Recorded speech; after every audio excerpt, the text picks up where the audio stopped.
Emne bolot dese liyuwaffiyahum ujurahum. Allah'ım ayttat, alardın soğuktorunu özümüz toluk kılıp berебiz deydi. Vafara degen toluk bergen aytilat. Liyuwaffiyahum ujurahum, alardın nemelerini, ajırlarını toluk kılıp berебiz. Ve yaziduhum min fadlih. Jana Allah'ım ayttat, özünün tarafından Allah'ım öz fazılığı menen, ırayımı menen dağı yazid koşup beret deydi. İnnehu gafurun şakur. Sebebi al gafur jana şakur. Sebebi al neken? Gafur, keşirimdүү jana şakur. Şakur degen söz negezi kayra rahmat dep şükür rahmat degen söz negezi şükür degen söz. Şakur degen söz bul Allah'a da koltonlanat, bendige de koltonat. Qalilun min ibadiyeş şakur deydi Kur'an'da Allah Teala. Qalilun min ibadiyeş şakur degen söz var. Oşon üçün bir jakşılık kılsa rahmat deysin. Oşonda Allah Teala'ma bir pende kılsa Allah Teala rahmat degen söz bolup atat.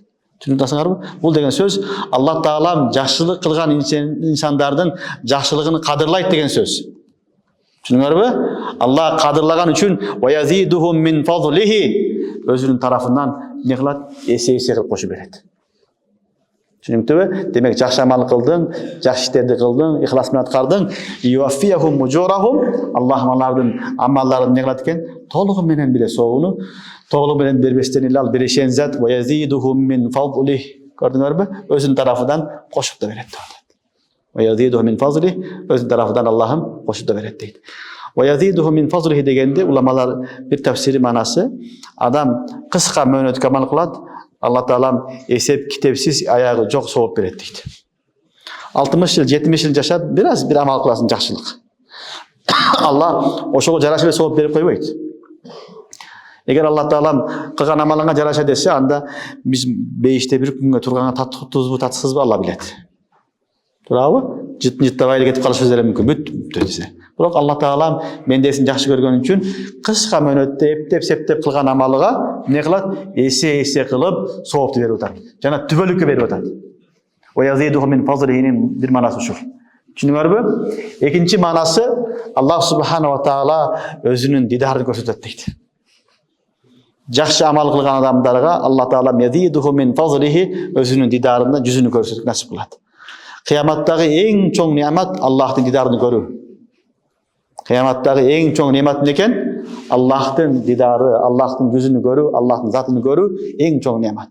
Bu nimet musulmanlarga amalıga jaraşa, darajasına jaraşa bola berет. Kim kançalık jakın bolsa, oşonçoluk Allah'ını köp ziyaret kılat.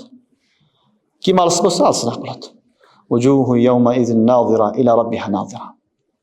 Oşon üçün kıyamet günündeki nimetler ne? Çeksiz. Aların içinden ve yaziduhum min fadlih. Allah öz ırayımı menen ondan jakşı amal kılganlarga, namaz okup, Kur'an okup, jakşı iş kılganlarga Allah ne dep atat? Özünün jamalında görsetkön vada kılıp atat inşallah. Allah'ın jamalı, Allah'ın razılığı bu en çok nimet. Bundan ötürü nimet. Düşünüktübü? Oşon üçün Allah Teala ve yaziduhum min fazlihin ekinci manası ulamalar aytat Allah Teala bendilerine özünün yüzünü ziyaret kıldırat deydi. Özünün zatını ziyaret kıldırat deydi. Emne üçün ennehu gafurun şakur. Elbette al gafur. Keçirimdүү. Barın keçiret.